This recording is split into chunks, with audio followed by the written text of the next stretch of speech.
Hello and welcome to the Waterford Sportsability Podcast, brought to you in association by Waterford Sports Partnership and with the support of Healthy Ireland. My name is Karen Power and I'm the author of the Butterfly Barn series and a member of Waterford Sportsability Forum. Today I'm being joined by Mary Fitzsimons, parent of para-athlete Hayley Fitzsimons. Mary will share her journey with Hayley from a parent's perspective. Very welcome here today, Mary Fitzsimons. Mary is mother of Hayley, and Hayley is a para-athlete. So I'm delighted that you've agreed to come along to the podcast. So tell us a little bit about Hayley and Hayley when she was born. You know what? Well, Hayley is 24 now, so 24 years ago. I suppose the first was when I went for my first scan, and would have been about 20 weeks then, I think, and they noted a discrepancy in the length of the arms, and that was on a Monday, and then on the Thursday I was sent to Dublin to see a doctor in Dublin in the hospital up there. It was a scan specialist, and he, because we didn't know what to expect, so we were kind of, I suppose we were young at the time as well and didn't know any different. So when we went to Dublin anyway, we were brought in and done all these scans, and then there's something wrong when you're brought into that little room.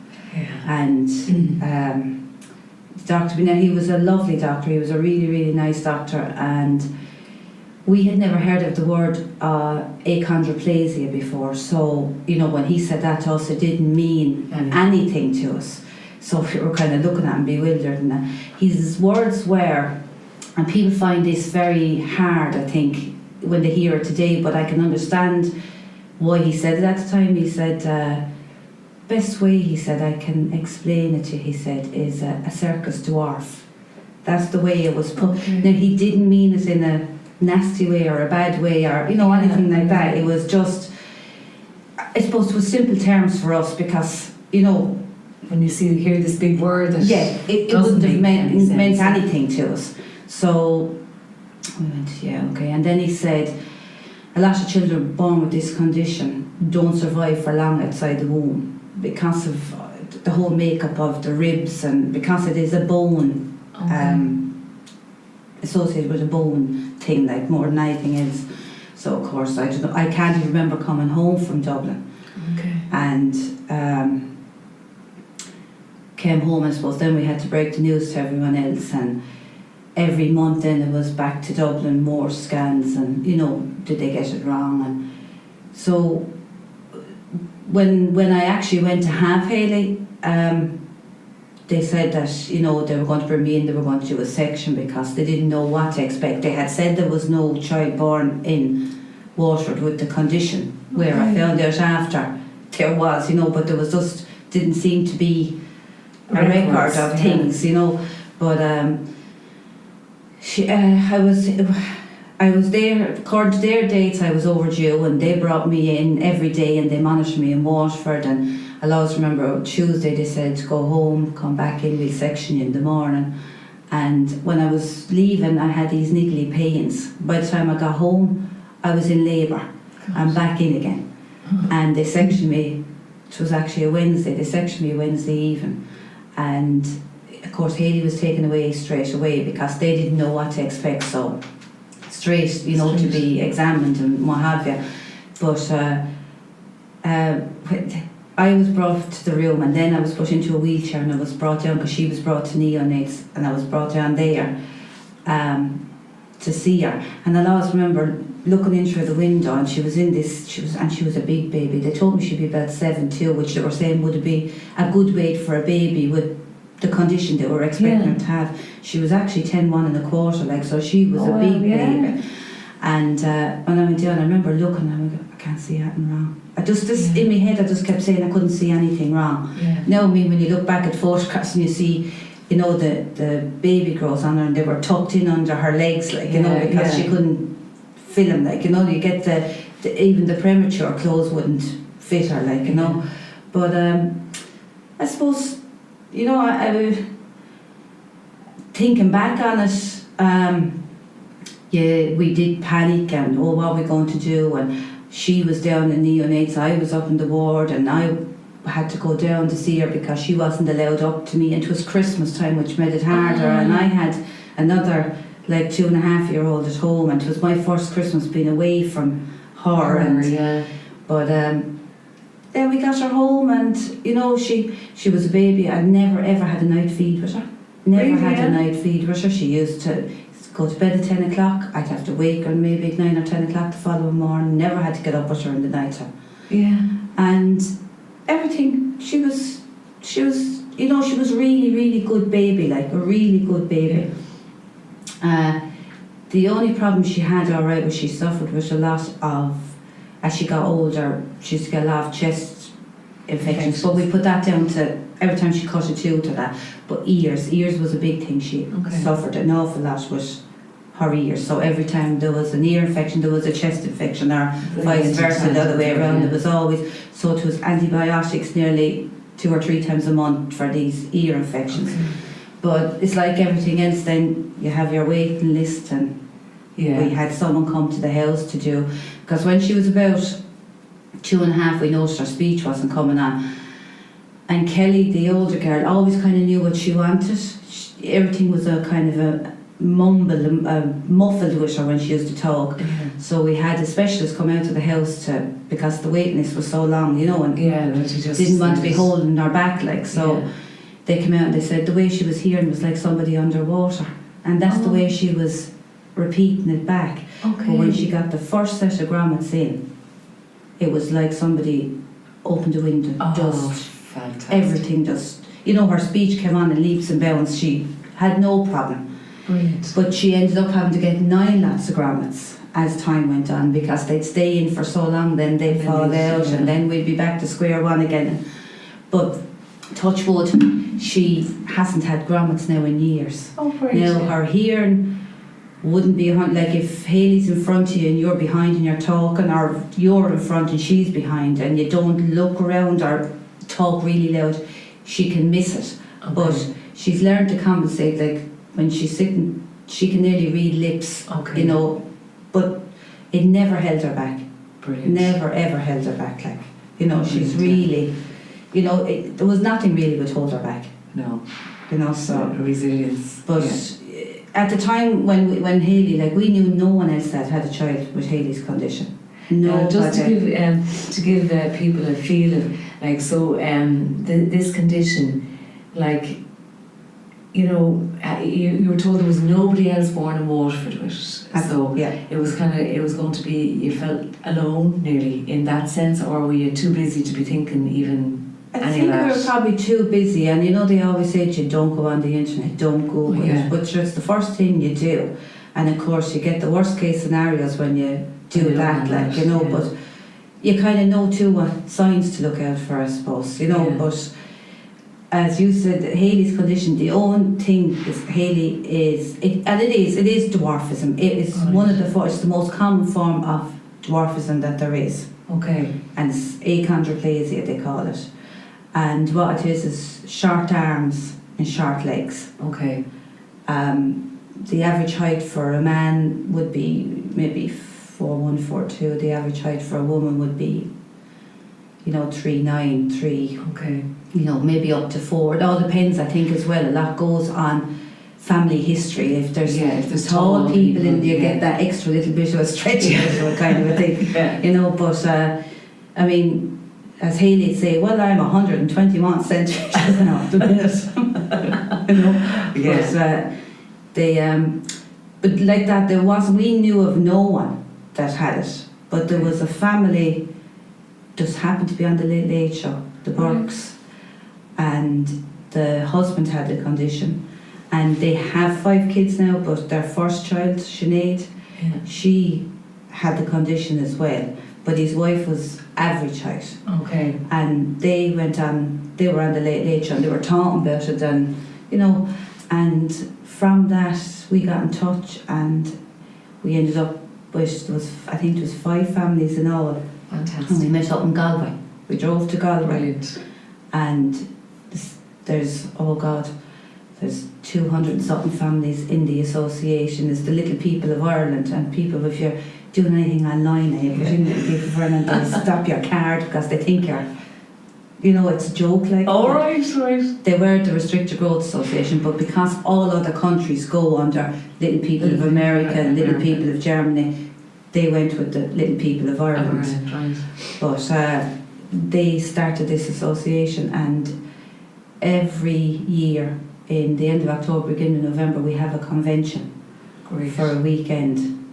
And Hayley's made some really, really good friends out of it, lifelong friends out of it.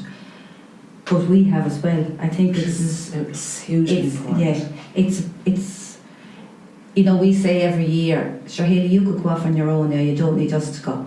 But then we say, sure, we're going now with 21 years, so why miss one now? Exactly. Because everybody knows everybody. And you're helping the next people come now. Yeah. They were there for us. The Burkes were there for us, telling us what was coming down the road and what to expect, and what different things coming like. Yeah. So if you can do that for someone else, it's fantastic. Yeah, And it's community. Yes. Yeah.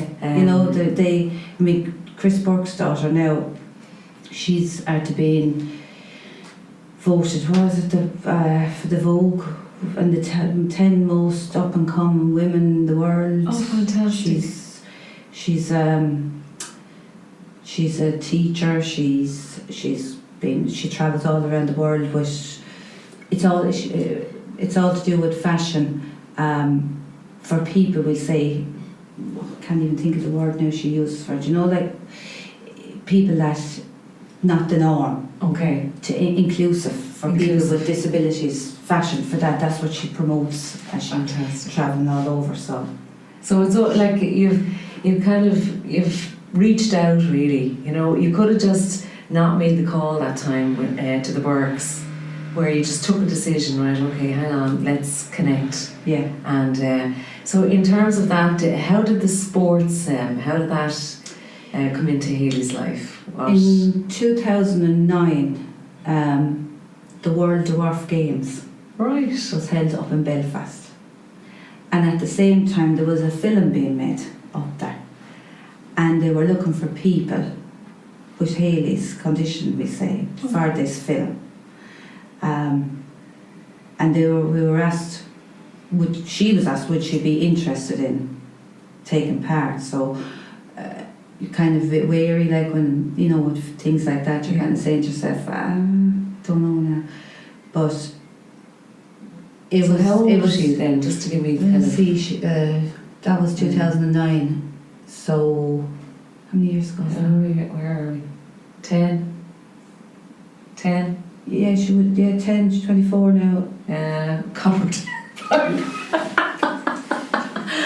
But yeah, ballpark 8, 9, 10. Yeah, she would have been. And Hayley she would have been shy at the time. Like she was like an attachment to my leg. Really? Even when we were going, we used to go to these conventions. All the kids would be off playing, but Hayley'd be. And she's so outgoing, Yeah. She'd be attached to my leg, and but we went anyway. They'd done this film. It was done lovely. It was set back in the, in the past. Yeah. And as I said, the World Dwarf Games were on, so we said, right, we'll go. We'll have a look. She didn't participate. There was a girl from Dublin there that joined the association exactly when we joined it. Okay. And she was taking part, and Yvonne was her name, and I got friendly with her mother, and they were having a competition here in Waterford, okay, in the RSC. Yeah. And she said to Hayley, why don't you come in and have a look? So Hayley said, all right, we'll go in. So in we came anyway. They said to her, do you want to have a try? Yeah. And they were doing shot put, discus and javelin. So she said, yeah, I'll have a go, she said. And she did, and from that was it. She got the bug. She just decided, she'd like to keep doing it. Yeah. So someone put us in touch then with Ferrybank. The Ferrybank, the Athletic Club. And Breathe, yeah. And then Breathe put us in touch with Tom Prendergast. Right. And that was The beginning of it. sports. Then. Yeah, Tom took her on. Because you see, everybody works with able-bodied, but everything has to be adjusted. And adapted for the person, be it a wheelchair or, and it's not that easy. Like, coaches are few and far between, like, to get a coach that is open to adapt. Yeah, or that, would even, you wouldn't probably find one that you just happen to find, one. So Tom, had to adjust to try and suit, he had to work out what was different techniques were going to suit Hayley, and okay, so. And that was it. So she was about then. So did you start to look at what kind of competitions could she enter, or did she just go and just enjoy herself?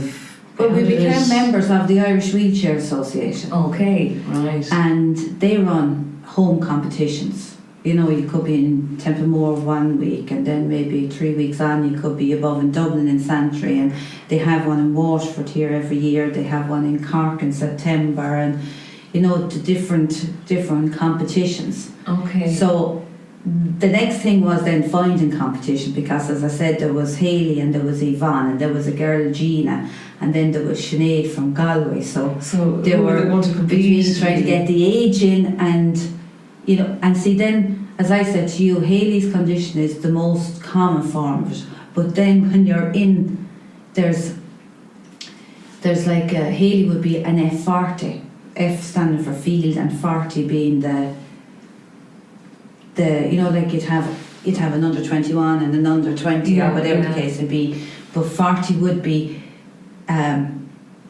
we'd say that would be the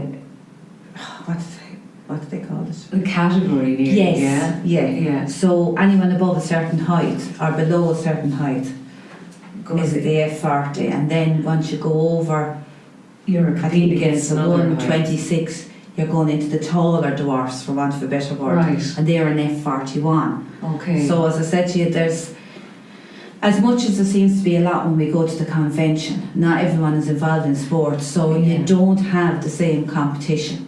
Okay, so that's where you have to make it more European. It's all done on a point, and it's done on a point system. So every competition you get, I mean, I'm not very good at the ins and outs of it, like Hayley could rattle it after what would be involved, but for every throw there's so many points. Okay. And then all at the end of the year we'll say, they have they accumulate the points, and they just, when they're having the competition, there could be 5 or 6 of them in the competition, and it would go on the points again of where you might have a big throw, but the person behind you their throw may not be as long as yours, but it's so hard to try and explain. Do you know what we won't worry about, right? We won't worry about any of that, because that would be, Hayley will define all that for us at another point. But what I'm interested in, like, say, in terms of, as a mother then, the commitment that you would have had to make for training, for travelling all over the country, there's so many people that you had to go to Galway and to Belfast and all of that. You just do it from being a mother. Yeah, it does. Actually, I used to enjoy it. I love travelling. I'd go anywhere. Just put me in a car and I go, like, I don't mind. Same, get on the plane. I love the part of going on the plane. Yeah. So it never bothered me. It never was going to stop you. No, and I mean, at the time when we started first, we all used to go. Kelly was young at the time; she'd come. John would come. Yeah. We had dogs. The dogs we put in the back of the car. The dogs we brought when you could bring a dog onto a track. Before all that changed. Yeah. We all went, and for the summer that would go on. And it kept the family. For the summer. It was bonding for the family nearly in terms of it was.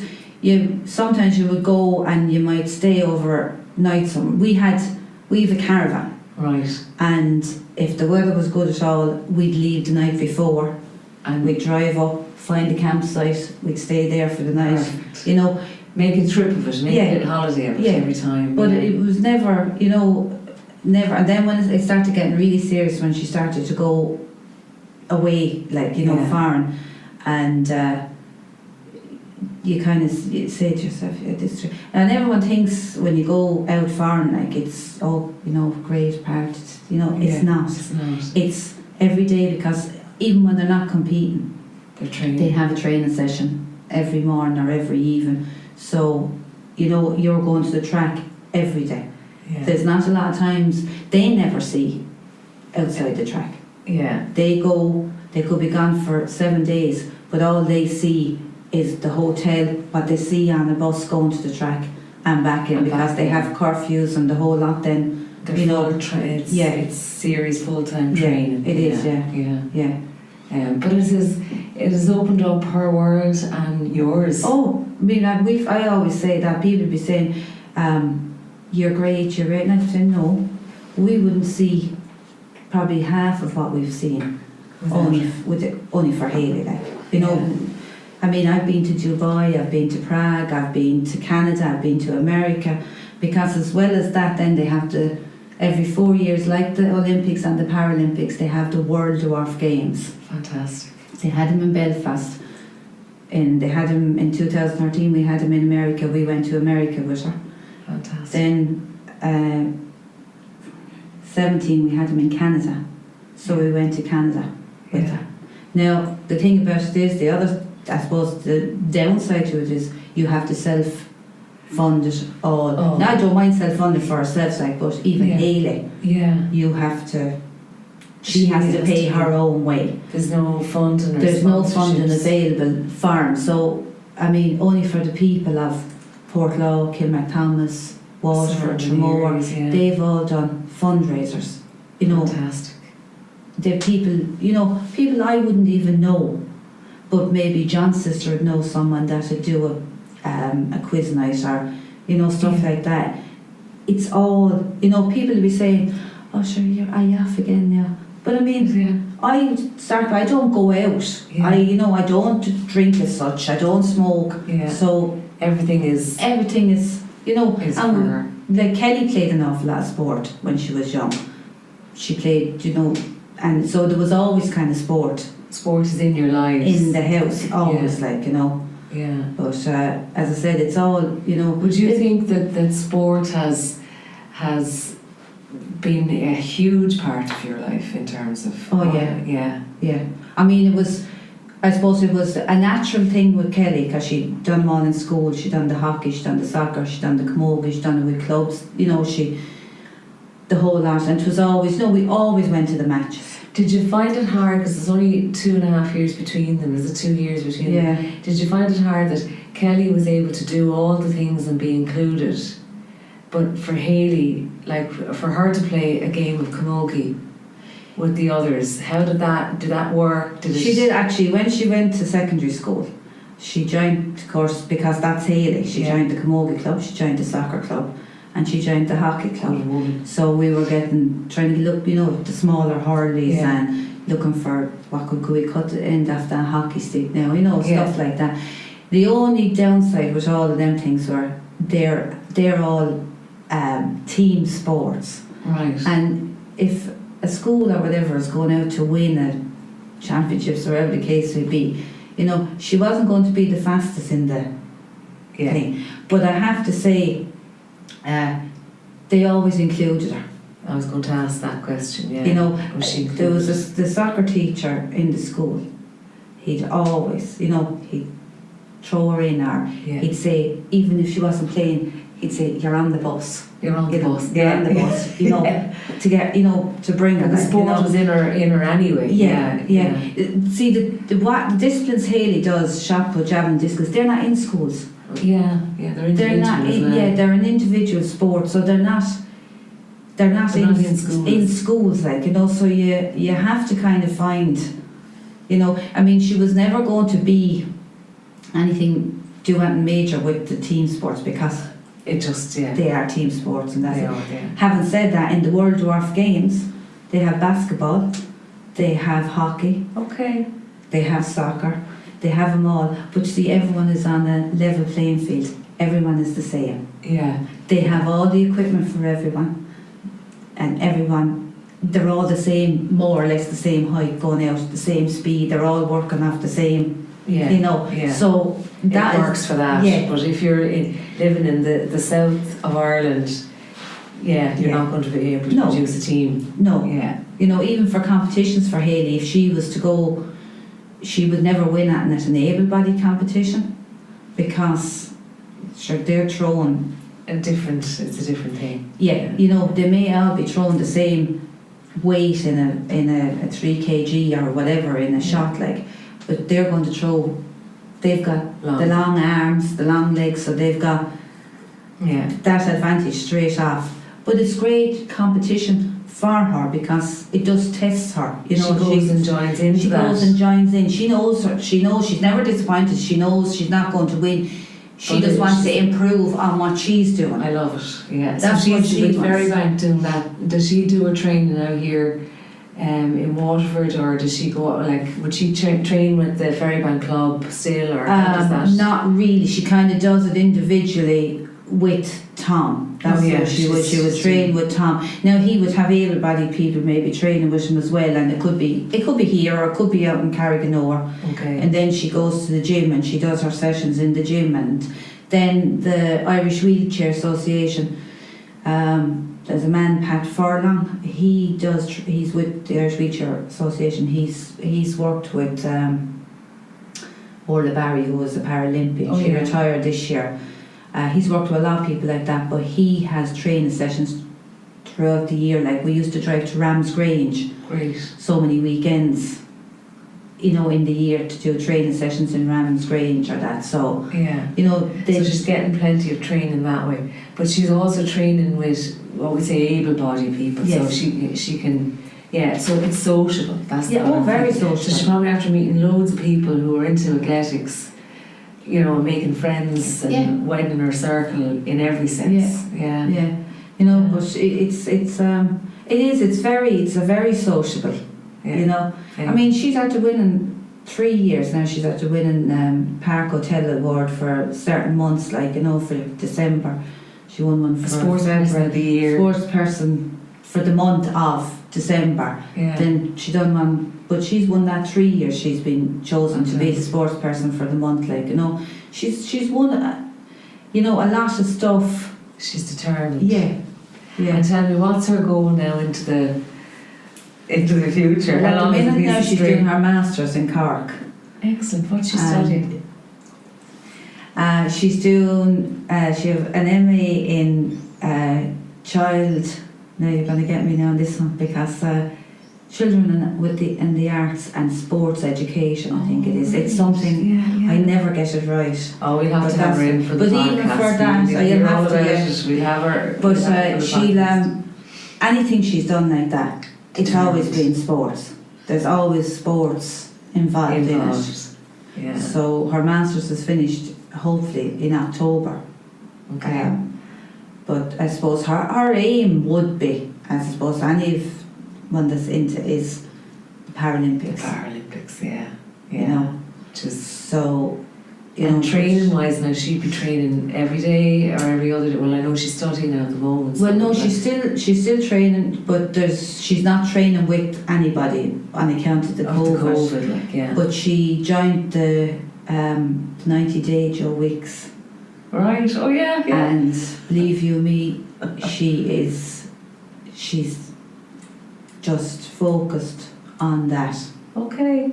If there's nothing will deter her from what, like, another day, you know, will we have a Chinese Friday night? No. It doesn't make a difference. She will not veer off of, because the whole eating plan is with it. Yeah. And it doesn't matter what she's going with she will go with that. The exercise, she will do the exercise to a T. You know, she's doing that at home constant till she gets back into the gym. So the dream for she's got a great connection with the Waterford Sports Partnership and Sportsability. And that's the kind of job she'd be looking to do as well. That's what she's after. And I remember I met her last year on the panel for the Sportsability, and she's just inspirational to listen to. And I remember you were in the audience, and I was there as a mother of a child, a young adult with dyspraxia and motor coordination difficulty, and you were in the audience, and you kept wanting to say something. I said, I have to get her in. I have to get to talk to that woman. Yeah, that's okay till it comes to it. I'm not very good at it. But no, I mean, like it is. I think it's important as a mother of a child with a disability. It's important that they bring you on a journey that you never thought you were going on. Oh, on Clinton, now there was this limb letting thing that she could have gone for. I suppose it's more advanced now, but at the time then it was more experimental, you know, where they break the bones and they take them apart and you wait for them to grow back together, and there'd be cages on the legs. And I remember going in, we used to be brought into the orthopaedic, and would you do it? And I used to say, well, it's not my decision to make. If she decides, you know, down the road that's something she wants to go down, then, you know, that's her choice. And I remember they used to say, at the time there was a cut-off point, like, you know, maybe 8-9 years of age. After that you didn't get the option, whereas now you can have it at any age. But I remember him saying to me, well, you know, in years to come, if she comes back to you and she says, you could have, why didn't you? He said, will you be able to deal with that? And I said, well, that's a bridge we'll cross, you know, when we come to it. But I wouldn't change. I mean, if I was told tomorrow she could have longer legs and arms, I'd say, forget about it. Yeah. You know, she wouldn't be who she is. Yeah. But she feels exactly the same. That she wouldn't change anything about herself. No matter what. I mean, we've had people stare, we've had people stop, we've had people touch her for look, you know, there's all these things. But she just... She handles it and you handle it. You know, there's people, some people say touch someone like Hayley, you know, for good luck. And if you don't, if you don't shake hands with them, you know, and she'd be saying, I'm telling them, if they don't go away and leave me alone, I'll put a curse. You know, but... Imagine the people do that. Yeah. But see, everyone have their, I suppose there are things, like, you know, that, and you can't fault people for that either, like, you know, if that's their thinking, like, you know. You just have to... Yes, like us, I wouldn't walk under a ladder, like, kind of a thing. Yeah. But, yes, you know, she wouldn't change herself now, we wouldn't change her. Not in a million years would we change her. Well, I think that's a perfect way to end this interview, and it's just been a pleasure chatting to you. Thank you so much. Thank you very much. Thank you. Thanks a million. Thanks for listening to Waterford Sportsability podcast, supported by Healthy Ireland. Be sure to follow us on social media at Waterford Sportsability and check out other episodes available on all major podcast platforms.